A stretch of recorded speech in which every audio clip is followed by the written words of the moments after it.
Gioachino Antonio Rossini, Italian, dʒoa଼kiːno Antonio Rossini, listen, February 29, 1792 to November 13, 1868, was an Italian composer who gained fame for his 39 operas, although he also wrote many songs, some chamber music and piano pieces, and some sacred music. He set new standards for both comic and serious opera before retiring from large-scale composition while still in his 30s, at the height of his popularity. Born in Pesaro to a trumpeter father and a singer mother, Rossini began to compose by the age of 12 and was educated at music school in Bologna. His first opera was performed in Venice in 1810 when he was 18 years old. In 1815 he was engaged to write operas and manage theaters in Naples. In the period 1810 to 1823 he wrote 34 operas for the Italian stage that were performed in Venice, Milan, Ferrara, Naples, and elsewhere. This productivity necessitated an almost formulaic approach for some components, such as overtures, and a certain amount of self-borrowing. During this period he produced his most popular works including the comic operas L'Italiana in Algeri, Il barbiere di Siviglia, known in English as the Barber of Seville, and La Cenerentola, which brought to a peak the opera buffa tradition he inherited from masters such as Domenico Cimarosa. He also composed opera seria works such as Otello, Tancredi and Semiramide. All of these attracted admiration for their innovation in melody, harmonic and instrumental color, and dramatic form.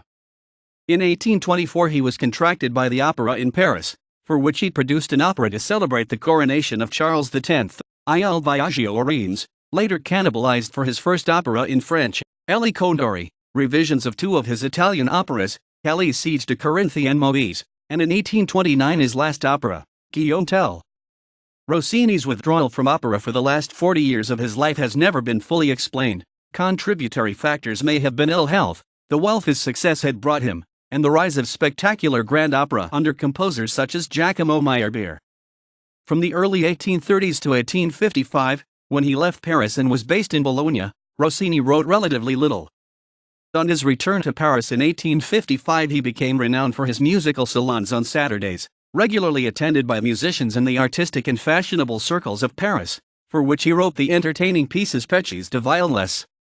Guests included Franz Liszt, Anton Rubinstein, Giuseppe Verdi, Meyerbeer, and Joseph Joachim. Rossini's last major composition was his Petite Messe solennelle, 1863. He died in Paris in 1868. Rossini was born in 1792 in Pesaro, a town on the Adriatic coast of Italy that was then part of the Papal States. He was the only child of Giuseppe Rossini, a trumpeter and horn player, and his wife Anna, née Guidarini, a seamstress by trade, daughter of a baker.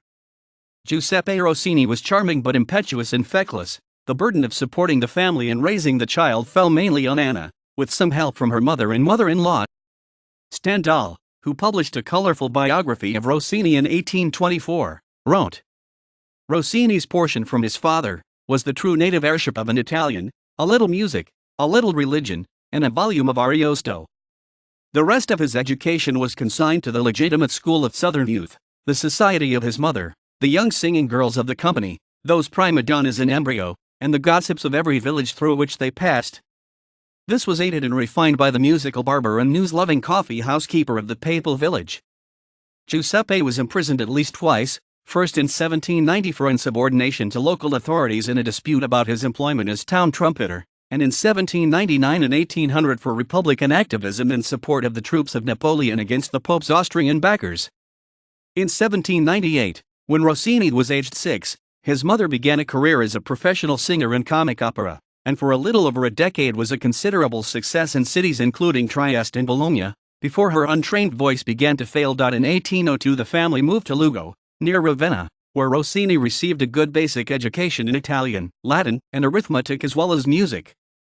He studied the horn with his father and other music with a priest, Giuseppe Malherbe, whose extensive library contained works by Haydn and Mozart, both little known in Italy at the time, but inspirational to the young Rossini. He was a quick learner, and by the age of 12 he had composed a set of 6 sonatas for 4 stringed instruments, which were performed under the aegis of a rich patron in 1804. 2 years later he was admitted to the recently opened Liceo Musicale, Bologna, initially studying singing, cello and piano, and joining the composition class soon afterwards. He wrote some substantial works while a student, including a mass and a cantata, and after 2 years he was invited to continue his studies. He declined the offer. The strict academic regime of the Liceo had given him a solid compositional technique, but as his biographer Richard Osborne puts it, his instinct to continue his education in the real world finally asserted itself. While still at the Liceo, Rossini had performed in public as a singer and worked in theaters as a repetiteur and keyboard soloist. In 1810, at the request of the popular tenor Domenico Cimarosa, he wrote his first operatic score, a 2-act operatic drama Serios, Demetrio e Polibio, to a libretto by Cimarosa's wife. It was publicly staged in 1812, after the composer's first successes. Rossini and his parents concluded that his future lay in composing operas. The main operatic center in northeastern Italy was Venice. Under the tutelage of the composer Giovanni Morandi, a family friend, Rossini moved there in late 1810, when he was 18. Rossini's first opera to be staged was La Cambiale di Matrimonio, a 1-act comedy, given at the small Teatro San Moïse in November 1810. The piece was a great success, and Rossini received what then seemed to him a considerable sum, 40 scudi, an amount I had never seen brought together. He later described the San Moïse as an ideal theater for a young composer learning his craft. Everything tended to facilitate the debut of a novice composer. It had no chorus, and a small company of principals. Its main repertoire consisted of 1-act comic operas, farce, staged with modest scenery and minimal rehearsal. Rossini followed the success of his first piece with 3 more farces for the house: El Inganno Felice, 1812, La Scala di Seta, 1812, and Il Signor Brascino, 1813. Rossini maintained his links with Bologna, where in 1811 he had a success directing Haydn's The Seasons, and a failure with his first full-length opera, L'Equivoco Stravagante. He also worked for opera houses in Ferrara and Rome. In mid-1812 he received a commission from La Scala, Milan, where his 2-act comedy La Pietra del Paragon ran for 53 performances, a considerable run for the time, which brought him not only financial benefits, but exemption from military service and the title of Maestro di Cartello, a composer whose name on advertising posters guaranteed a full house. The following year his first opera seria, Tancredi, did well at La Fenice in Venice, and even better at Ferrara, with a rewritten, tragic ending. The success of Tancredi made Rossini's name known internationally. Productions of the opera followed in London, 1820, and New York, 1825. Within weeks of Tancredi, Rossini had another box office success with his comedy L'Italiana in Algeri, composed in great haste and premiered in May 1813. 1814 was a less remarkable year for the rising composer, neither Il Turco in Italia or Sigismondo pleasing the Milanese or Venetian public, respectively. 1815 marked an important stage in Rossini's career. In May he moved to Naples, to take up the post of director of music for the royal theaters. These included the Teatro di San Carlo, the city's leading opera house. Its manager Domenico Barbiere was to be an important influence on the composer's career there. The musical establishment of Naples was not immediately welcoming to Rossini, who was seen as an intruder into its cherished operatic traditions. The city had once been the operatic capital of Europe. The memory of Cimarosa was revered and Paisiello was still living, but there were no local composers of any stature to follow them, and Rossini quickly won the public and critics round. Rossini's first work for the San Carlo, Elisabetta, Regina d'Inghilterra, was a drama per musica in 2 acts, in which he reused substantial sections of his earlier works, unfamiliar to the local public. The Rossini scholars Philip Gossett and Patricia Broder write, "It is as if Rossini wished to present himself to the Neapolitan public by offering a selection of the best music from operas unlikely to be revived in Naples." The new opera was received with tremendous enthusiasm, as was the Neapolitan premiere of L'Italiana in Algeri, and Rossini's position in Naples was assured. For the first time, Rossini was able to write regularly for a resident company of first-rate singers and a fine orchestra, with adequate rehearsals, and schedules that made it unnecessary to compose in a rush to meet deadlines.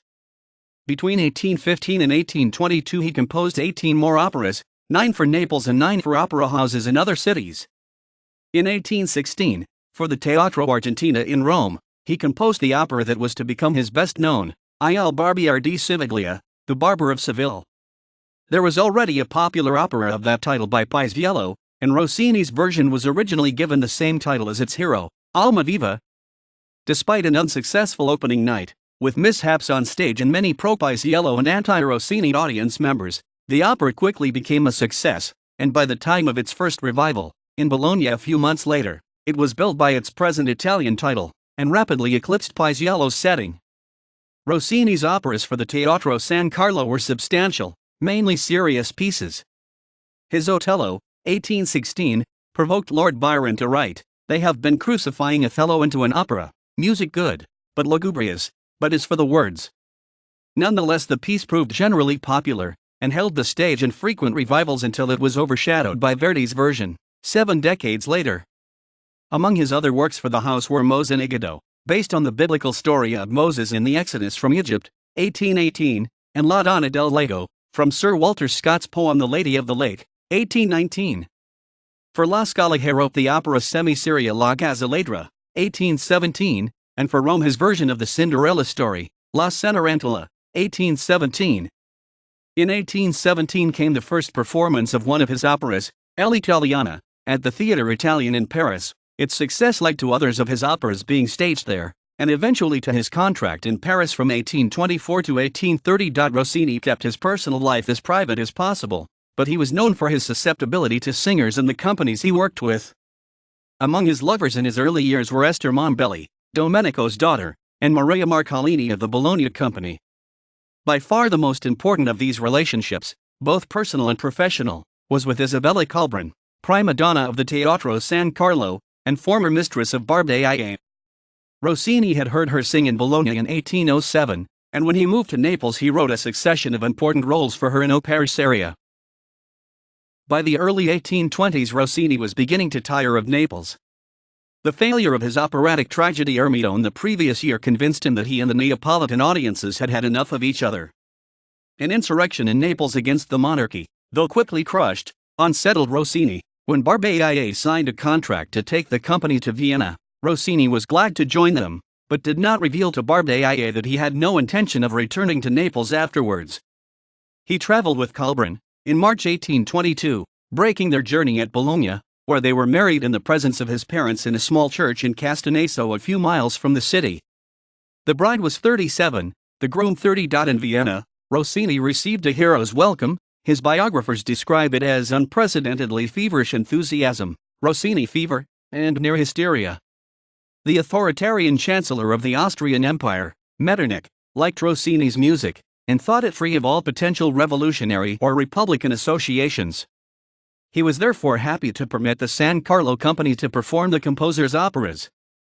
In a 3-month season they played 6 of them, to audiences so enthusiastic that Beethoven's assistant, Anton Schindler, described it as an idolatrous orgy. While in Vienna Rossini heard Beethoven's Eroica Symphony, and was so moved that he determined to meet the reclusive composer. He finally managed to do so, and later described the encounter to many people, including Eduard Hanslick and Richard Wagner. He recalled that although conversation was hampered by Beethoven's deafness and Rossini's ignorance of German, Beethoven made it plain that he thought Rossini's talents were not for serious opera, and that above all he should do more barbers. After the Vienna season Rossini returned to Castaneso to work with his librettist, Gaetano Rossi, on Semiramide, commissioned by La Fenice. It was premiered in February 1823, his last work for the Italian theatre. Calbrin starred, but it was clear to everyone that her voice was in serious decline, and Semiramide ended her career in Italy. The work survived that one major disadvantage, and entered the international operatic repertory, remaining popular throughout the 19th century. In Richard Osborne's words, it brought Rossini's Italian career to a spectacular close. In November 1823 Rossini and Calbrin set off for London, where a lucrative contract had been offered. They stopped for 4 weeks en route in Paris. Although he was not as feverishly acclaimed by the Parisians as he had been in Vienna, he nevertheless had an exceptionally welcoming reception from the musical establishment and the public. When he attended a performance of Il Barbiere at the Theatre Italien he was applauded, dragged onto the stage, and serenaded by the musicians. A banquet was given for him and his wife, attended by leading French composers and artists, and he found the cultural climate of Paris congenial. Once in England, Rossini was received and made much of by the king, George IV, although the composer was by now unimpressed by royalty and aristocracy. Rossini and Calbrin had signed contracts for an opera season at the King's Theatre in the Haymarket. Her vocal shortcomings were a serious liability, and she reluctantly retired from performing. public opinion was not improved by Rossini's failure to provide a new opera, as promised.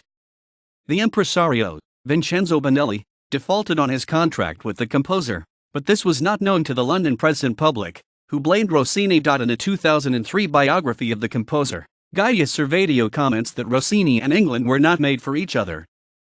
He was prostrated by the Channel crossing, and was unlikely to be enthused by the English weather or English cooking. Although his stay in London was financially rewarding, the British press reported disapprovingly that he had earned over £30,000. He was happy to sign a contract at the French embassy in London to return to Paris, where he had felt much more at home. Rossini's new, and highly remunerative, contract with the French government was negotiated under Louis XVIII, who died in September 1824, soon after Rossini's arrival in Paris. It had been agreed that the composer would produce one grand opera for the Académie Royale de Musique and either an opera buffa or an opera semi-seria for the Theatre Italien. He was also to help run the latter theatre and revise one of his earlier works for revival there. The death of the king and the accession of Charles X changed Rossini's plans, and his first new work for Paris was Il Viaggio a Reims, an operatic entertainment given in June 1825 to celebrate Charles's coronation. It was Rossini's last opera with an Italian libretto. He permitted only 4 performances of the piece, intending to reuse the best of the music in a less ephemeral opera. About half the score of Il Contori, 1828, is from the earlier work. Kalbrun's enforced retirement put a strain on the Rossini's marriage, leaving her unoccupied while he continued to be the center of musical attention and constantly in demand. She consoled herself with what Servadio describes as a new pleasure in shopping. For Rossini, Paris offered continual gourmet delights, as his increasingly rotund shape began to reflect. The first of the 4 operas Rossini wrote to French librettos were Les Siege de Corinthe, 1826, and Moïse et Pharaon, 1827. Both were substantial reworkings of pieces written for Naples, Maimonotto and Mozenigoto. Rossini took great care before beginning work on the first, learning to speak French and familiarizing himself with traditional French operatic ways of declaiming the language, as well as dropping some of the original music that was in an ornate style unfashionable in Paris. Rossini accommodated local preferences by adding dances, hymn-like numbers, and a greater role for the chorus. Rossini's mother, Anna, died in 1827. He had been devoted to her, and he felt her loss deeply. She and Kalbrun had never got on well, and Servadio suggests that after Anna died Rossini came to resent the surviving woman in his life. In 1828 Rossini wrote Il Contori, his only French-language comic opera. His determination to reuse music from Il Viaggio a Reims caused problems for his librettists, who had to adapt their original plot and write French words to fit existing Italian numbers, but the opera was a success, and was seen in London within 6 months of the Paris premiere, and in New York in 1831. The following year Rossini wrote his long-awaited French grand opera, Guillaume Tell, based on Friedrich Schiller's 1804 play which drew on the William Tell legend. Guillaume Tell was well received. The orchestra and singers gathered outside Rossini's house after the premiere and performed the rousing finale to the second act in his honor. The newspaper Elle Globe commented that a new era of music had begun. Gaetano Donizetti remarked that the first and last acts of the opera were written by Rossini, but the middle act was written by God. The work was an undoubted success. Without being a smash hit, the public took some time in getting to grips with it, and some singers found it too demanding. It nonetheless was produced abroad within months of the premiere, and there was no suspicion that it would be the composer's last opera. Jointly with Semiramide, Guillaume Tell is Rossini's longest opera, at 3 hours and 45 minutes, and the effort of composing it left him exhausted. Although within a year he was planning an operatic treatment of the Faust story, events and ill health overtook him. After the opening of Guillaume Tell the Rossinis had left Paris and were staying in Castaneso. Within a year events in Paris had Rossini hurrying back. Charles X was overthrown in a revolution in July 1830, and the new administration, headed by Louis Philippe, announced radical cutbacks in government spending. Among the cuts was Rossini's lifetime annuity, won after hard negotiation with the previous regime. Attempting to restore the annuity was one of Rossini's reasons for returning. The other was to be with his new mistress, Olympie Pelissier. He left Kalbrun in Castaneso. She never returned to Paris and they never lived together again. The reasons for Rossini's withdrawal from opera have been continually discussed during and since his lifetime. Some have supposed that aged 37 and in variable health, Having negotiated a sizable annuity from the French government, and having written 39 operas, he simply planned to retire and kept to that plan. In a 1934 study of the composer, the critic Francis Doy coined the phrase "the Great Renunciation," and called Rossini's retirement a phenomenon unique in the history of music and difficult to parallel in the whole history of art. Is there any other artist who thus deliberately, in the very prime of life, renounced that form of artistic production which had made him famous throughout the civilized world? The poet Heine compared Rossini's retirement with Shakespeare's withdrawal from writing, two geniuses recognizing when they had accomplished the unsurpassable and not seeking to follow it. Others, then and later, suggested that Rossini had retired because of pique at the successes of Giacomo Meyerbeer and Fromental Halaby in the genre of grand opera. Modern Rossini scholarship has generally discounted such theories, maintaining that Rossini had no intention of renouncing operatic composition, and that circumstances rather than personal choice made Guillaume Tell his last opera. Gossett and Richard Osborne suggest that illness may have been a major factor in Rossini's retirement. From about this time, Rossini had intermittent bad health, both physical and mental. He had contracted gonorrhea in earlier years, which later led to painful side effects. From urethritis to arthritis, he suffered from bouts of debilitating depression, which commentators have linked to several possible causes: cyclothymia, or bipolar disorder, or reaction to his mother's death. For the next 25 years following Guillaume Tell, Rossini composed little, although Gossett comments that his comparatively few compositions from the 1830s and 1840s show no falling off in musical inspiration. They include the Soirées Musicales, 1830–1835, a set of 12 songs for solo or duet voices and piano, and his Stabat Mater, begun in 1831 and completed in 1841. After winning his fight with the government over his annuity in 1835, Rossini left Paris and settled in Bologna. His return to Paris in 1843 for medical treatment by Jean Sidiali sparked hopes that he might produce a new grand opera. It was rumored that Eugene Scribe was preparing a libretto for him about Joan of Arc. The opera was moved to present a French version of Otello in 1844, which also included material from some of the composer's earlier operas.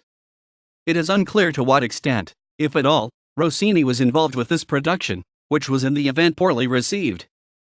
More controversial was the pasticcio opera of Robert Bruce, 1846, in which Rossini, by then returned to Bologna, closely cooperated by selecting music from his past operas which had not yet been performed in Paris, notably La Donna del Lago. The opera sought to present Robert as a new Rossini opera.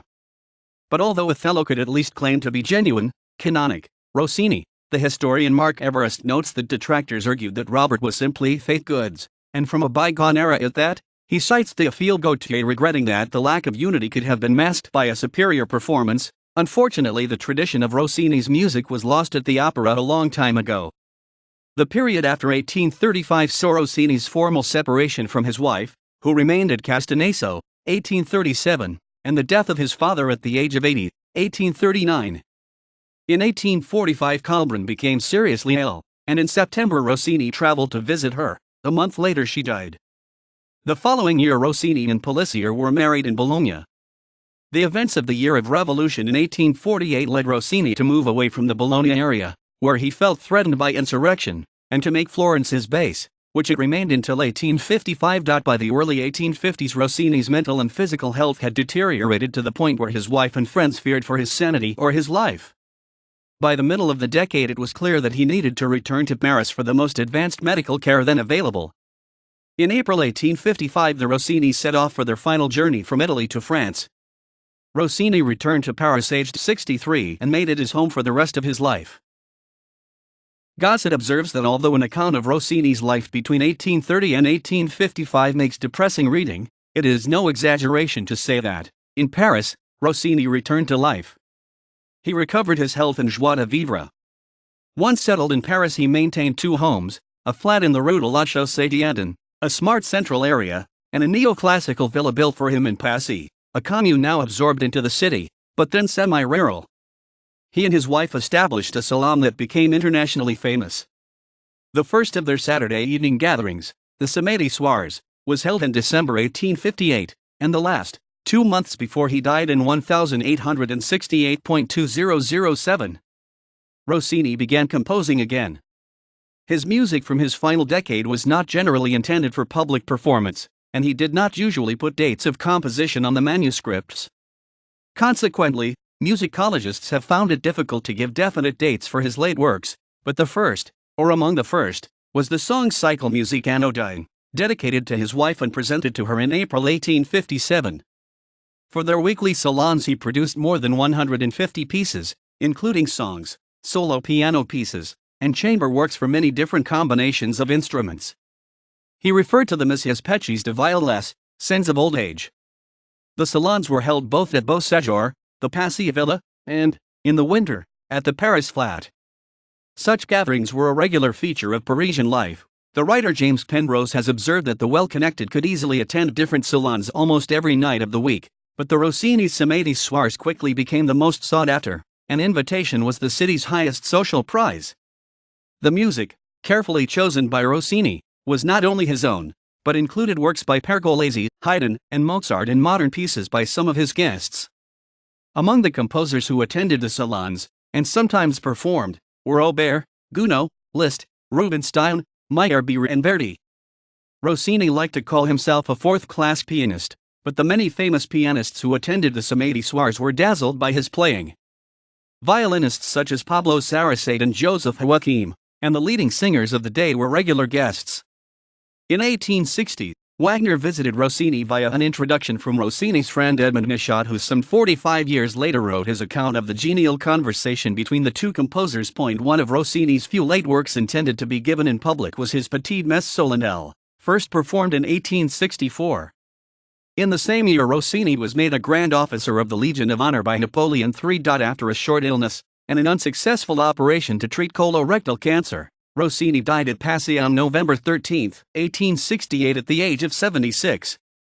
He left Olympia life interest in his estate, which after her death, 10 years later, passed to the commune of Pesaro for the establishment of a liceo musicale, and funded a home for retired opera singers in Paris. After a funeral service attended by more than 4,000 people at the Church of Saint Trinite, Paris, Rossini's body was interred at the Père Lachaise cemetery. In 1887 his remains were moved to the Church of Santa Croce, Florence. The writer Julian Bunton, noting the formulas adopted early on by Rossini in his career and consistently followed by him thereafter as regards overtures, arias, structures, and ensembles, has called them the Code Rossini in a reference to the Code Napoleon, the legal system established by the French emperor.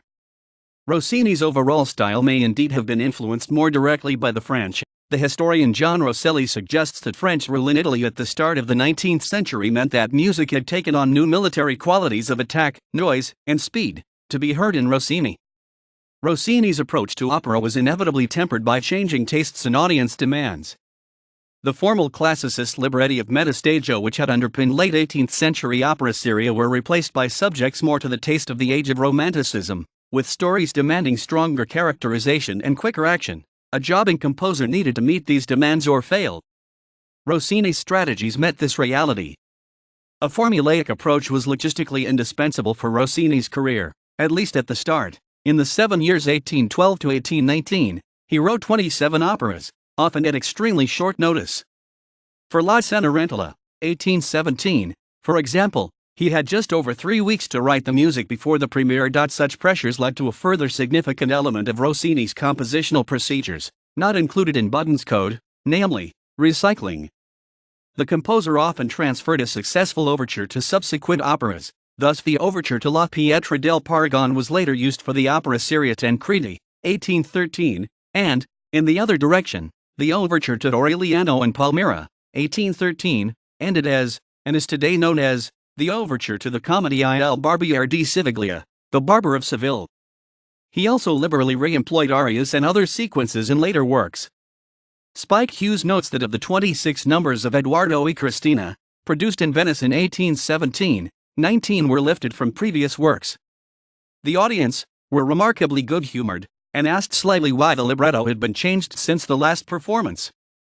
Rossini expressed his disgust when the publisher Giovanni Ricordi issued a complete edition of his works in the 1850s. The same pieces will be found several times, for I thought I had the right to remove from my fiascos those pieces which seemed best, to rescue them from shipwreck. A fiasco seemed to be good and dead, and now look, they've resuscitated them all. Gossett notes that Rossini was from the outset a consummate composer of overtures, His basic formula for these remained constant throughout his career. Gossett characterizes them as sonata movements without development sections, usually preceded by a slow introduction with clear melodies, exuberant rhythms, and simple harmonic structure and a crescendo climax. Richard Tarascon also notes that the second theme is always announced in a woodwind solo, whose catchiness acquiesces a distinct profile in the oral memory, and that the richness and inventiveness of his handling of the orchestra, even in these early works, marks the start of the great 19th-century flowering of orchestration.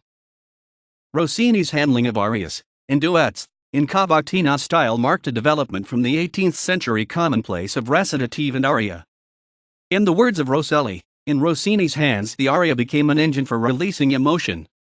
Rossini's typical aria structure involved a lyrical introduction, cantabile, and a more intensive, brilliant, conclusion, cabaletta. This model could be adapted in various ways so as to forward the plot, as opposed to the typical 18th century handling which resulted in the action coming to a halt as the requisite repeats of the da capo aria were undertaken. For example, they could be punctuated by comments from other characters, a convention known as per tacchini, or the chorus could intervene between the cantabile and the cabaletta so as to fire up the soloist. If such developments were not necessarily Rossini's own invention, he nevertheless made them his own by his expert handling of them. A landmark in this context is the Cavatina di Tanti Palpiti from Tancredi, which both Tarascon and Gossett, amongst others, single out as transformative, the most famous aria Rossini ever wrote, with a melody that seems to capture the melodic beauty and innocence characteristic of Italian opera. Both writers point out the typical Rossinian touch of avoiding an expected cadence in the aria by a sudden shift from the home key of F to that of a flat. See example. Tarascon notes the implicit pun, as the words talk of returning, but the music moves in a new direction. The influence was lasting. Gossett notes how the Rossinian cabaletta style continued to inform Italian opera as late as Giuseppe Verdi's Aida, 1871. Such structural integration of the forms of vocal music with the dramatic development of the opera meant a sea change from the Mesta-Stasian primacy of the aria. In Rossini's works, solo arias progressively take up a smaller proportion of the operas, in favor of duets, also typically in cantabile cabaletta format, and ensembles. During the late 18th century, creators of opera buffa had increasingly developed dramatic integration of the finales of each act. Finales began to spread backwards, taking an ever larger proportion of the act, taking the structure of a musically continuous chain, accompanied throughout by orchestra, of a series of sections, each with its own characteristics of speed and style, mounting to a clamorous and vigorous final scene. In his comic operas, Rossini brought this technique to its peak, and extended its range far beyond his predecessors. Of the finale to the first act of L'Italiana in Algeri, Tarascon writes that, running through almost 100 pages of vocal score in record time, it is the most concentrated single dose of Rossini that there is. Of greater consequence for the history of opera was Rossini's ability to progress this technique in the genre of opera seria. Gossett, in a very detailed analysis of the first act finale of Tancredi, identifies several of the elements in Rossini's practice. These include the contrast of kinetic action sequences, often characterized by orchestral motifs, with static expressions of emotion, the final static section in the form of a cabaletta, with all the characters joining in the final cadences. Gossett claims that it is from the time of Tancredi that the cabaletta becomes the obligatory closing section of each musical unit in the operas of Rossini and his contemporaries. With extremely few exceptions, all Rossini's compositions before the Pecci's de Violesse of his retirement involve the human voice. His very first surviving work, apart from a single song, is however a set of string sonatas for 2 violins, cello, and double bass, written at the age of 12, when he had barely begun instruction in composition. Tuneful and engaging, they indicate how remote the talented child was from the influence of the advances in musical form evolved by Mozart, Haydn, and Beethoven. The accent is on cantabile melody, color, variation, and virtuosity rather than transformational development. These qualities are also evident in Rossini's early operas, especially his farce, one-act farces, rather than his more formal opera seria. Philip Gossett notes that these early works were written at a time when he deposited mantles of Cimarosa and Paisiello were unfilled. These were Rossini's first, and increasingly appreciated, steps in trying them on. The Teatro San Moïse in Venice, where his farces were first performed, and the La Scala Theatre of Milan, which premiered his 2-act opera La Pietra del Paragon, 1812, were seeking works in that tradition. Gossett notes that in these operas Rossini's musical personality began to take shape, Many elements emerge that remain throughout his career, including a love of sheer sound, of sharp and effective rhythms. The unusual effect employed in the overture of Il Signor Brascino, 1813, deploying violin bows tapping rhythms on music stands, is an example of such witty originality. The great success in Venice of the premieres of both Tancredi and the comic opera L'Italiana in Algeri within a few weeks of each other, February 6, 1813 and May 22, 1813 respectively, set the seal on Rossini's reputation as the rising opera composer of his generation. From the end of 1813 to mid-1814 he was in Milan creating two new operas for La Scala, Aureliano and Palmira and Il Turco in Italia. Arsace and Aureliano was sung by the castrato Giambattista Velluti. This was the last opera role Rossini wrote for a castrato singer, as the norm became to use contralto voices, another sign of change in operatic taste. Rumor had it that Rossini was displeased by Velluti's ornamentation of his music, but in fact throughout his Italian period, up to Semiramide, 1823, Rossini's written vocal lines become increasingly florid, and this is more appropriately credited to the composer's own changing style. Rossini's work in Naples contributed to this stylistic development. The city, which was the cradle of the operas of Cimarosa and Paisiello, had been slow to acknowledge the composer from Pesaro, but Domenico Barbaja invited him in 1815 on a 7-year contract to manage his theaters and compose operas. For the first time, Rossini was able to work over a long period with a company of musicians and singers, including amongst the latter Isabella Colbran, Andrea Nazzari, Giovanni David, and others, who as Gossett notes all specialized in florid singing and whose vocal talents left an indelible and not wholly positive mark on Rossini's style. Rossini's first operas for Naples, Elisabetta, Regina d'Inghilterra, and La Gazzetta were both largely recycled from earlier works, but Otello, 1816, is marked not only by its virtuoso vocal lines but by its masterfully integrated last act, with its drama underlined by melody, orchestration, and tonal color. Here, in Gossett's opinion, Rossini came of age as a dramatic artist. He further comments, "The growth of Rossini's style from Elisabetta, Regina d'Inghilterra to Zalmira and, ultimately, Semiramide, is a direct consequence of the continuity he experienced in Naples."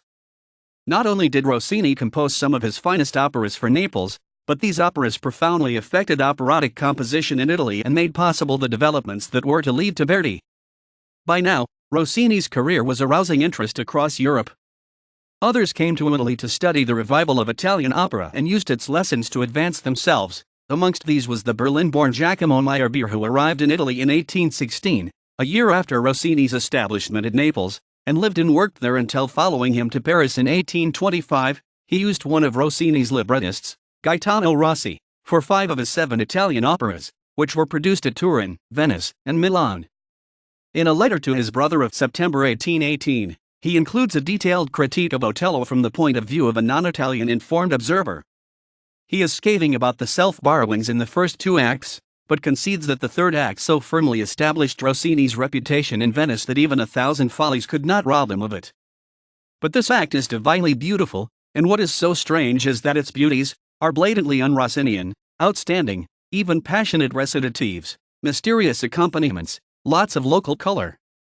Rossini's contract did not prevent him from undertaking other commissions, and before Otello, Il Barbiere di Siviglia, a grand culmination of the opera buffa tradition, had been premiered in Rome, February 1816.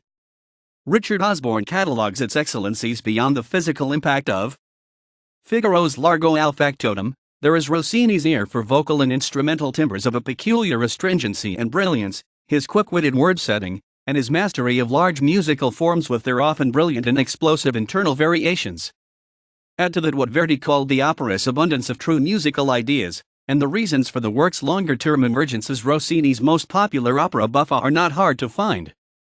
Apart from La Cenerentola, Rome, 1817, and the Penanning sketch Farsadina, 1818, not performed until 1826, Rossini's other works during his contract with Naples were all in the opera seria tradition. Amongst the most notable of these, all containing virtuoso singing roles, were Mozenigodo, 1818, La Donna del Lago, 1819, Maometto II, 1820, all staged in Naples, and Semiramide, his last opera written for Italy, staged at La Fenice in Venice in 1823. Both Mose and Maometto II were later to undergo significant reconstruction in Paris, see below.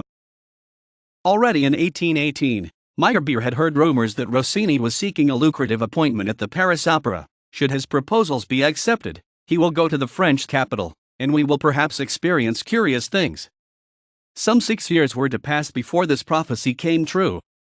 In 1824, Rossini, under a contract with the French government, became director of the Theatre Italian in Paris, where he introduced Meyerbeer's opera Il Crociato Inigodo, and for which he wrote Il Viaggio a Reims to celebrate the coronation of Charles X, 1825.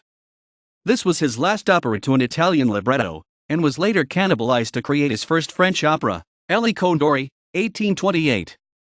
A new contract in 1826 meant he could concentrate on productions at the opera, and to this end he substantially revised Maometta Tua's Le Siege de Corinthe, 1826, and Moses Moïse et Pharaon, 1827. Meeting French taste, the works are extended, each by one act. The vocal lines in the revisions are less florid and the dramatic structure is enhanced, with the proportion of arias reduced. One of the most striking additions was the chorus at the end of Act 3 of Moïse, with a crescendo repetition of a diatonic ascending bass line, rising first by a minor third, then by a major third, at each appearance, and a descending chromatic top line, which roused the excitement of audiences. Rossini's government contract required him to create at least one new grand opera, and Rossini settled on the story of Guillaume Tell, working closely with the librettist Etienne de Gioachino. The story in particular enabled him to indulge an underlying interest in the related genres of folk music, pastoral and the picturesque.